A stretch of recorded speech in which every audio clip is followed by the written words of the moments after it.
Because I think actually people guys, you can't have that. Like I said, call me.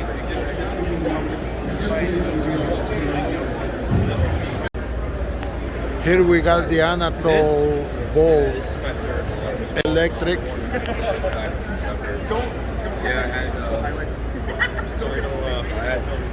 Okay guys, we are here with Michael from Anatol Equipment. A very well made equipment, strong, like back in the days team, but there is no one else that's gonna be better to explain you about his own equipment than himself.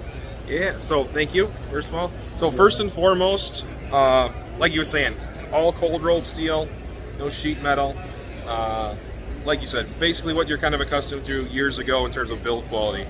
Kind of what sets us apart is the fact that we run an all electric setup here.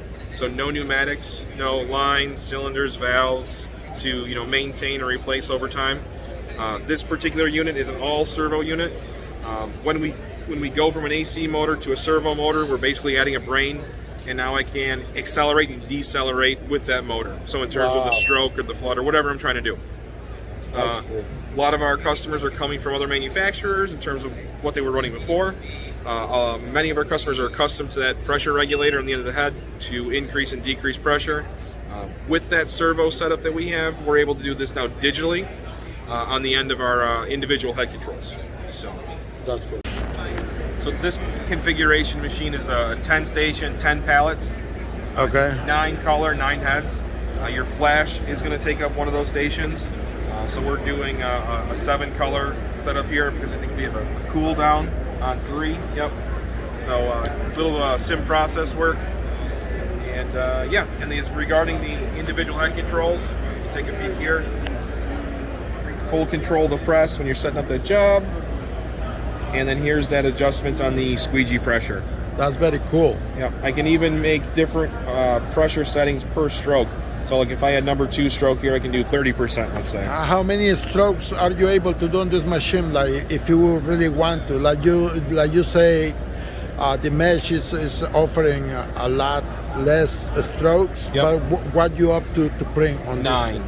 9 strokes? 9 strokes. On at the same, like holding the screen on that Yeah. same spot. Wow. Yeah. And when they have a multi-print table mode in the event you're printing with something with buttons or a collar, Right. that pallet will drop every time you're flooding, so Okay. you don't rip that screen. Oh, that's cool. Yep, that's my favorite feature. What about the revolver? The revolver option. How many revolutions? Or you have a different name for the revolver, right? We call it cycle mode, but yeah. Cycle mode. How ultimately, many cycles do you have on this I machine? believe it's 8. 8 cycles. cycles. Wow. Yep. So as you see, guys, again, this machine is very well made, heavy duty, and very quiet. 7 color print right there. It's only flashing the under base.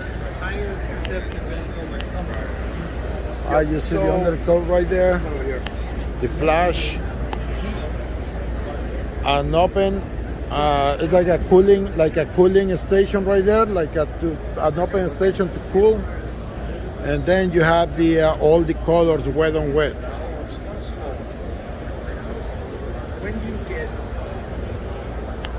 Check them out, guys. Shout out to Matt Brandt, did the artwork separations.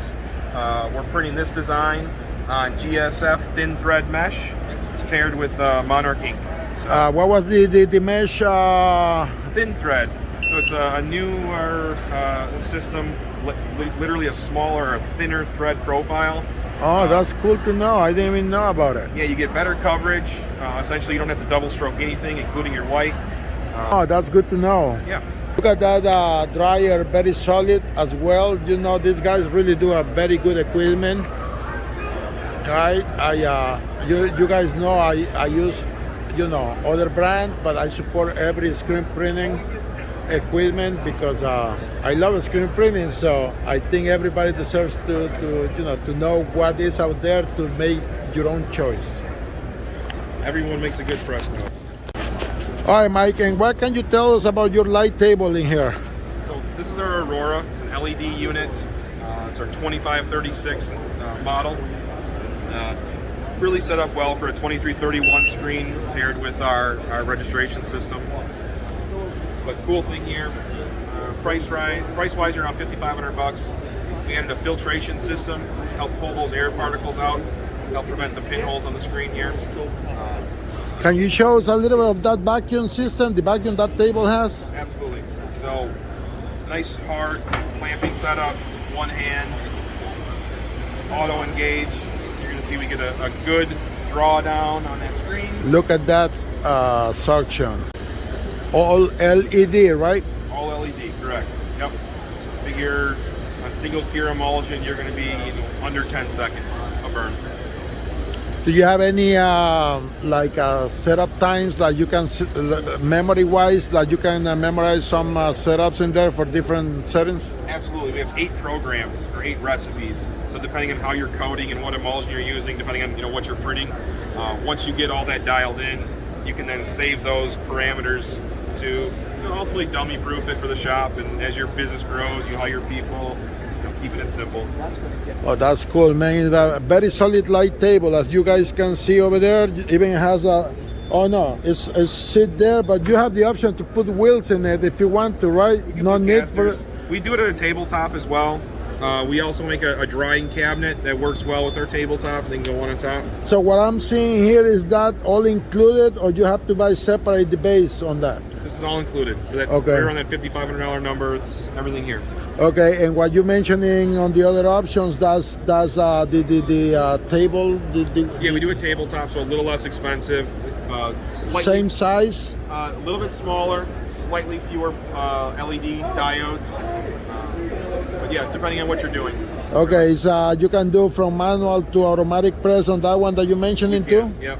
Okay, and what can you tell us about your dryer in here? So this is our Solutions electric dryer. It's got a 36-inch wide belt. It's got a 6-foot oven.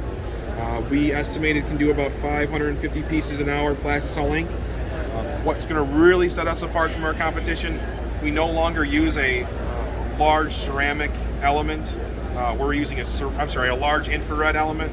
We're using a ceramic tile that we feel we can distribute the heat more evenly throughout. The nice thing there is they also heat up quicker.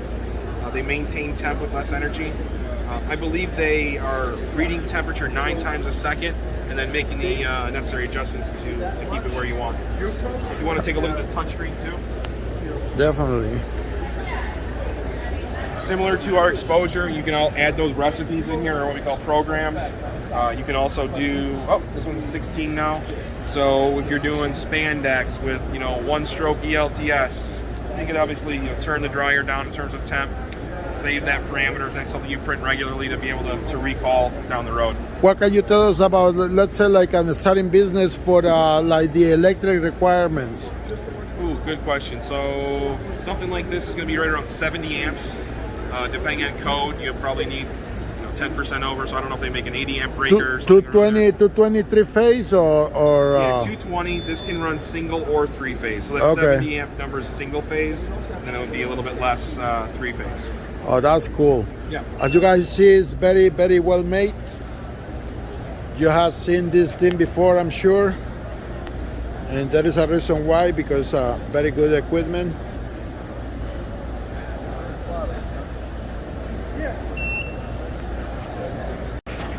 So, Mike, what about the automatic press? How is the electric requirements too? Yeah, a lot lower than most people will think. Being an all-electric, most assume that it's going to require a great deal of energy. But when you kind of compare our machines to some of the other manufacturers, you'll find that in terms of power, it's very, very similar.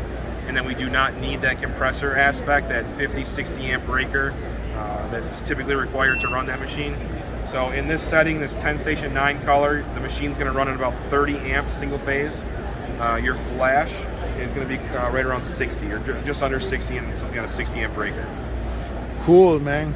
Yep. All right, Mike, I really appreciate you giving us that information. I'm pretty sure they're going to look forward to see your equipment, and I look forward, maybe, who knows? Yeah, come check us out the next trade show, or if you're in the Chicago area, we're at Lake Bluff, just north of the city. We'd love to have you out. Cool. Okay, guys. Thank you. Thank you for watching.